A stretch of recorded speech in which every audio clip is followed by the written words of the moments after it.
Hi, everyone, and welcome to episode 28 of Coloring Outside the Box. And as usual, this is not my first attempt at beginning this recording, this podcast. But, I always persevere. You don't start something unless you're going to finish it. Anyway, so today I want to talk a little bit about time. And that might seem like a strange subject, but it won't once I let you know why it spoke to me the first thing I woke up this morning. Today is a really exciting day for me. I've launched my somewhat intermittent Star Trek forecast on the website of a British online women's magazine called Female First. And if you want to check it out, all you need to go is go to Female First, that's all one word, .co.uk. And I think you look under features or search my name. Anyway, this is a new opportunity for me and a lovely opportunity at that. And I'm really excited about it. I think I've said excited already twice, so we know that I am excited.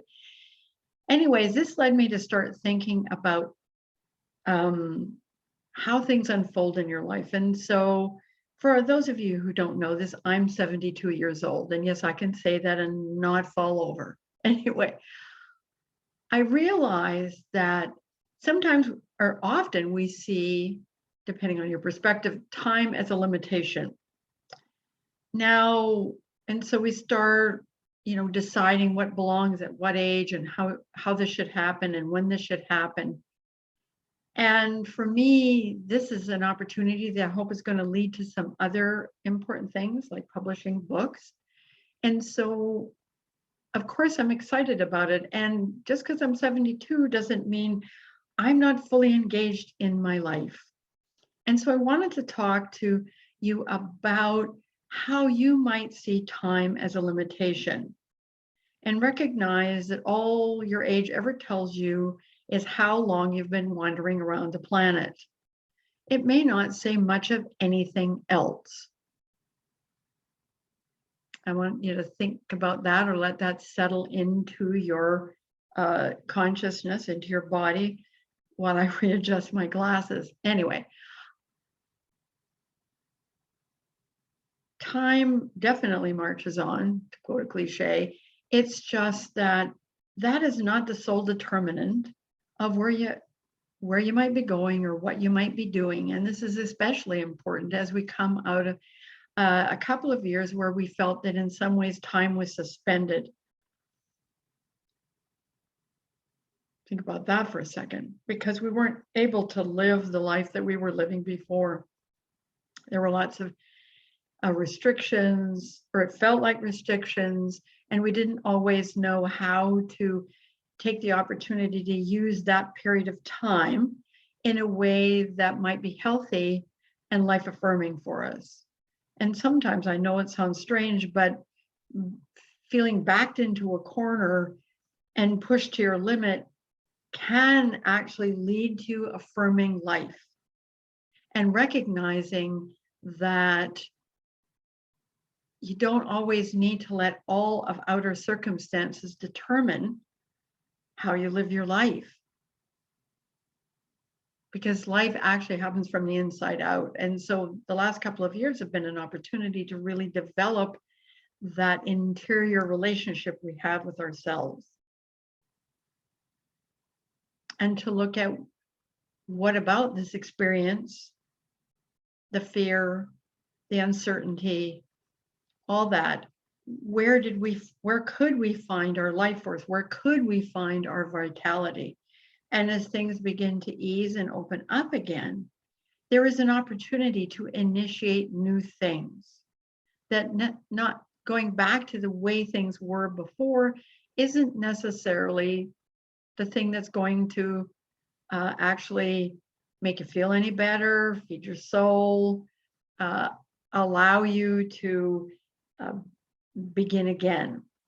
Because beginning again isn't necessarily always returning to the place that you were at before. So And part of where we get stuck in this is because we're really motivated to always be using our time wisely. I know I'm using a lot of air quotes today. I don't know why, it just seems to be the thing to do. Anyway, now I lost track of what I was about to say.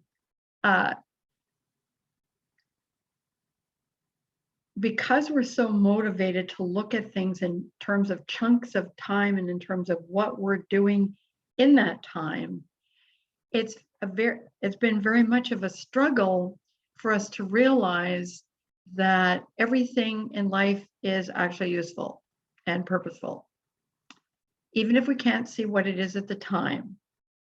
And understanding that reality allows us to create a different relationship with time. Instead of allowing it to use us, we can learn to use it. And what do I mean by that? Well, to give you an example, I woke up this morning and I knew I was going to do a podcast, or at least I thought I was going to do a podcast. And what went back and forth in my head is, what am I going to talk about? And nothing was coming. And this is exactly how life works. I turned over because I was still sleepy. And what popped into my head is what I'm talking about right now. So this is how quickly our reality can change, how quickly we can be inspired and have those aha moments.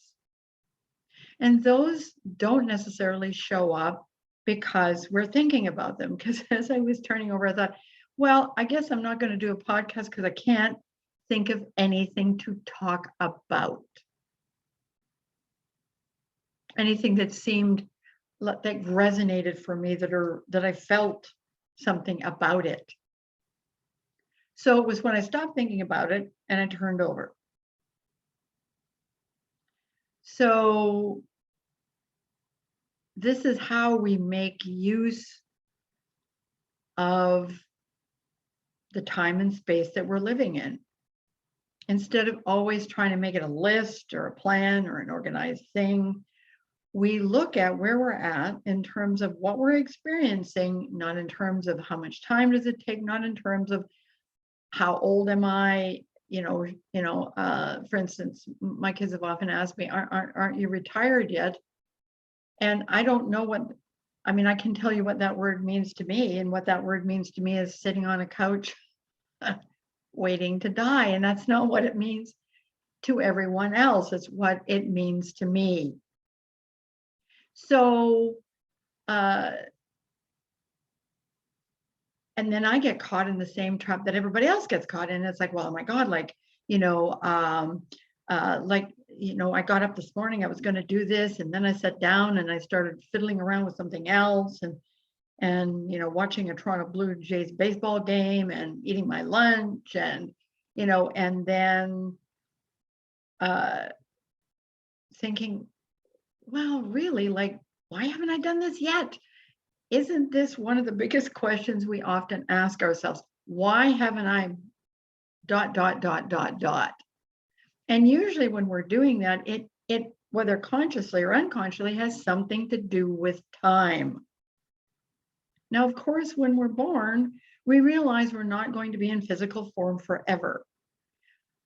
But we cannot allow that to constantly determine or measure the way we live our lives, because each of us is different and each of us has a different relationship to time.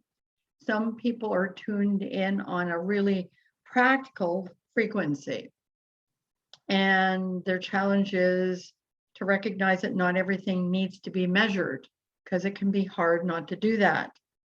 And most of us do that whether we're very earthbound, or whether some people are really earthbound, and that's just how they are in the world.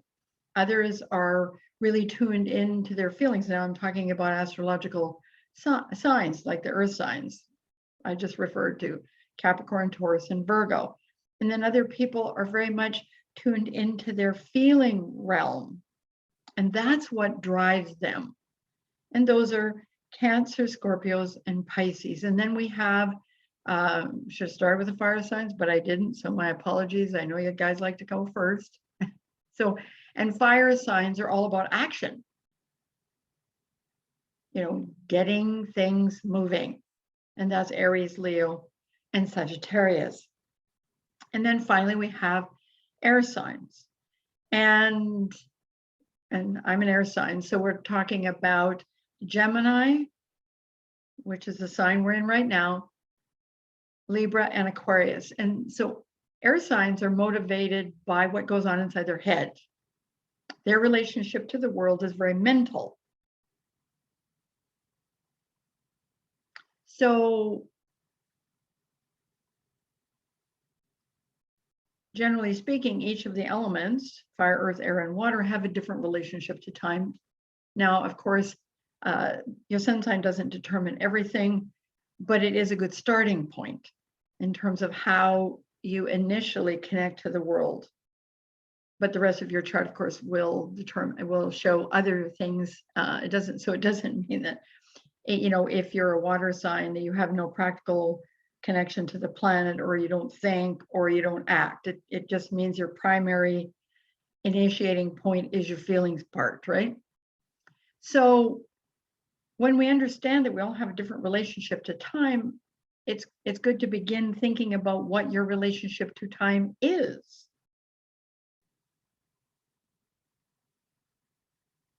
Because each of us, again, has a different relationship to that concept. And understanding that can then allow us to begin to use time in a way that works for us. So instead of constantly measuring things, we work with what works for us. So, like for instance, I can't sit down and do a podcast unless I have a subject in mind. Like unless I've thought about something, it doesn't matter whether I thought about it all the way to the end. It's just, do I have a starting point? An earth sign might, sort of want to get everything organized and everything sorted out in their physical environment so that they feel good about what they're about to do. And fire signs can just, let's go. And water signs, it's like, well, yeah, I don't feel right. So again, we're back to that. What's our relationship to time? Because time is just really, in the third dimension, it's an energy. It's not just a measurement, it's an energy. And so it gives us a structure by which we live our lives, but it is not the structure, or it doesn't have to be the structure.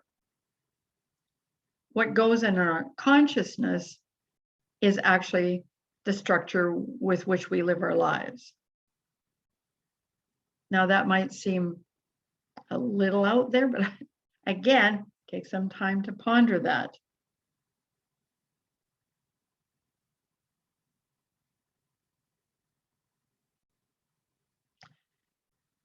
So, I guess what really motivated me to talk about this is I always feel like in my life I'm beginning again. And my age doesn't really ever seem to matter to me. And the only reason that, I know what the calendar says. And yet when I'm out and about, I'm just being me. I'm not thinking about how my age defines me, because it doesn't. And again, so, like for instance, my clients will say, well, by this part of my life, I should have done this, this, this, and this. According to whom? And that's where, again, we need to define what our relationship to time is.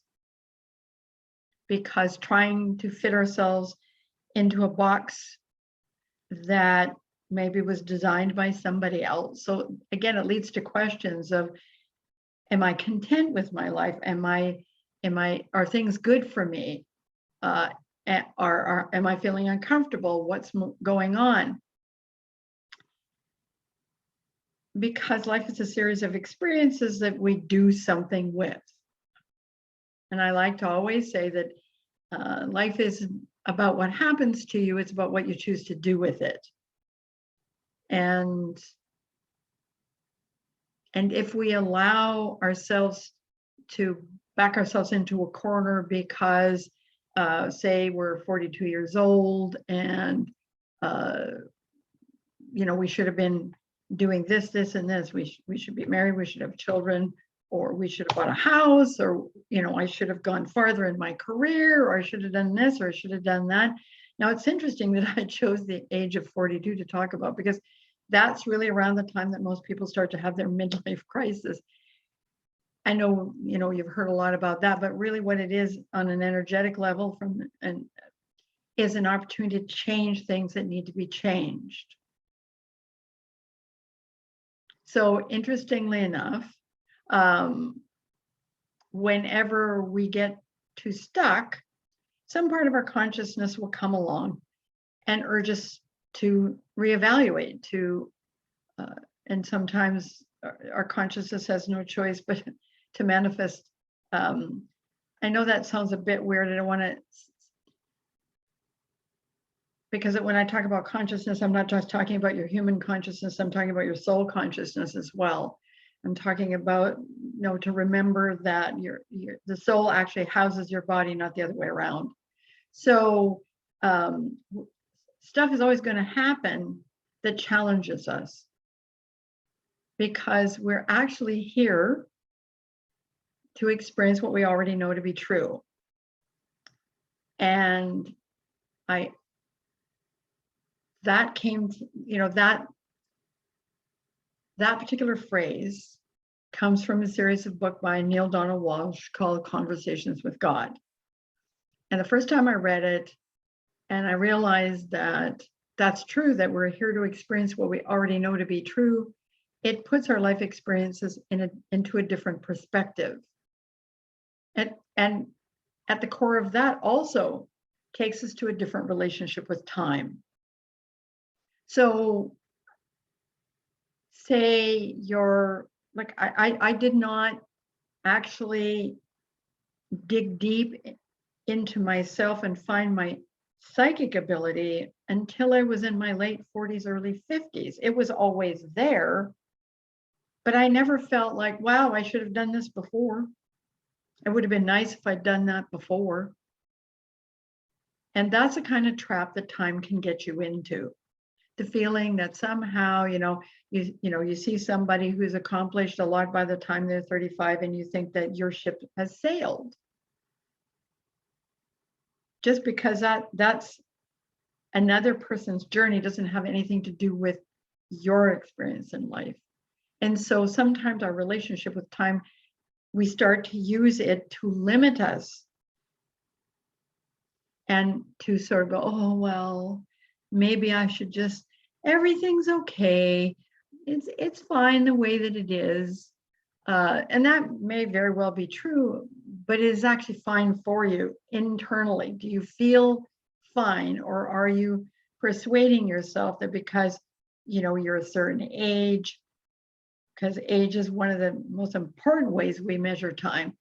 Is your age, is that a way to determine who you are or what you're doing? I don't know where I heard this, but somebody mentioned to me that they'd seen this, somebody that, again, I'm making it more complicated than it needs to be. Essentially, someone asked this man, well, so what is it like to be 69 years old? And he looked and he said, well, I don't know. I've never been 69 before. So that's a really good way to frame it. So no matter how old you are, you've never been that age before, and other people's experiences don't necessarily, or even societal expectations, or, by a certain age, blah, blah, blah. I know when I was a journalist, I was working on a series of stories on childhood development. One of the most interesting things that came out of it was that, because we wanted to do the series based on how old the kids were. So in other words, 0 to 1, 1 to 2, carry on, right? And in doing interviews, I discovered that, hey, guess what? Kids develop at their own space and place and pace.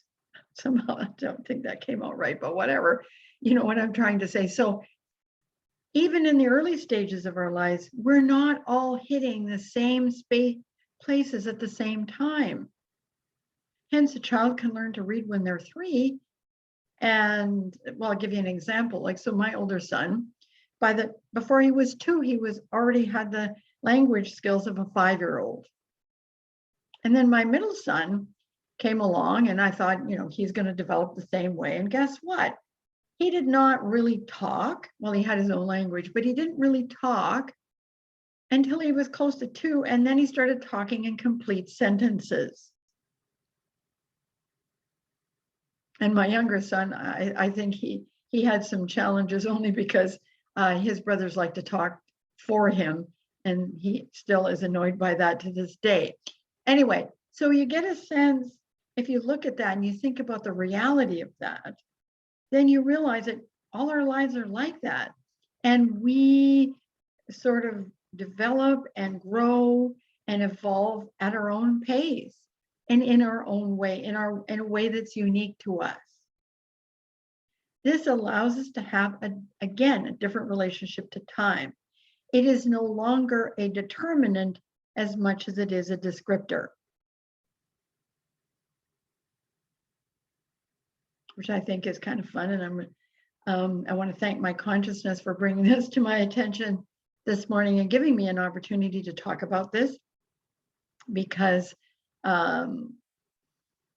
it gives me some perspective, and we all need to be reminded and re-energized and give time and attention to our lives outside the whatever is actually currently physically going on in our world.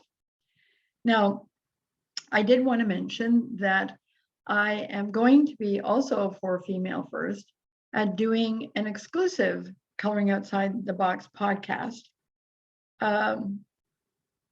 approximately 2 weeks after every Star Trek forecast that I do for them. So I'll be doing the Star Trek forecast every month as the sun changes signs.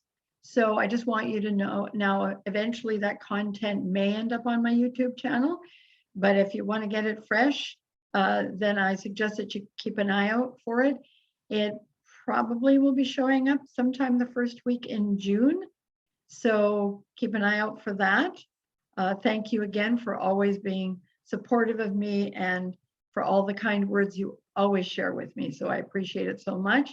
So until episode 29, which I'm not sure when that will be, but I think it'll be somewhere around the middle of June. My intention at this point in time is to start doing my podcast every 2 weeks, because I'm entering a new phase and I'm really excited. And again, thank you so much. See you soon. Bye-bye. Take care.